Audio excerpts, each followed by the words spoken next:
सामाजिक कार्यकर्ते सोनम वांगचुक यांच्या अटकेविरोधात कोल्हापुरात निषेध मोर्चा।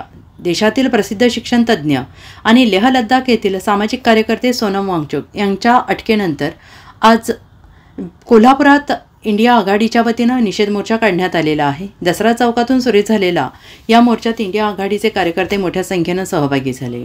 भाजप आणि केंद्र सरकारचा निषेध नोंदवत दसरा चौक ते जिल्हाधिकारी कार्यालय मार्गावर जोरदार घोषणाबाजी करत मोर्चा जिल्हाधिकारी कार्यालयासमोर आला। जोपर्यंत वांगचुक यांची जेलमधून मुक्तता होत नाही तोपर्यंत कोल्हापुरातून सुरू झालेले हे आंदोलन देशभर सुरू राहील असा इशारा यावेळी आंदोलनकर्त्यांनी दिला आहे।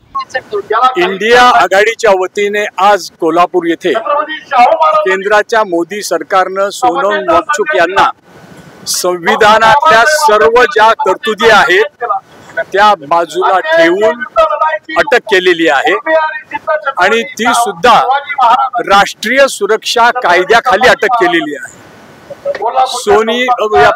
सोनम वांगचुक यांनी भाजपनं जे निवडणूक जाहीरनाम्यामध्ये आश्वासन दिली होती की तुम्हाला लडाखला आम्ही राज्याचा दर्जा देऊ, त्याचबरोबर 6व्या परिशिष्टामध्ये तुमचा समावेश करू, या दोन आश्वासनं दिलेली होती।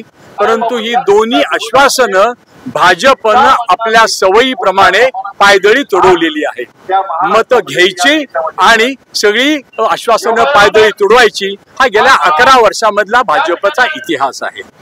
सोनम वांगचुक हे अत्यंत सत्याग्रह करत असताना महात्मा गांधींच्या पावलावर पाऊल ठेवून शांततामय सत्याग्रह करत असताना त्यांना अटक करण्यात आली आणि अटक करून अज्ञात स्थळी त्यांना ठेवण्यात आलं।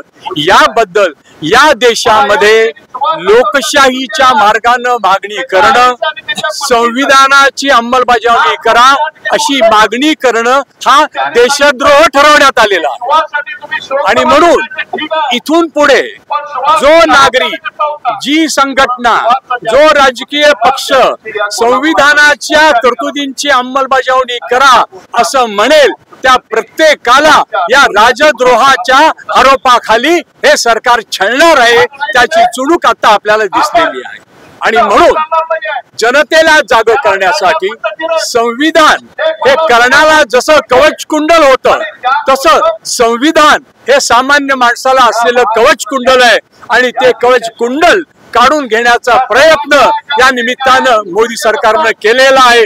सोनम वांगचुक यांची सुटका झाल्याशिवाय भारतातला नागरिक बंद होणार नाही, थांबणार नाही। कोल्हापुरामधली आज सुरू झालेली चळवळ सोनम वांगचुक यांची सुटका झाल्याशिवाय थांबणार नाही, ती तीव्र केली जाईल हा इशारा आम्ही या निमित्तानं देतो आहोत। Bureau report SBN Marathi Kolhapur.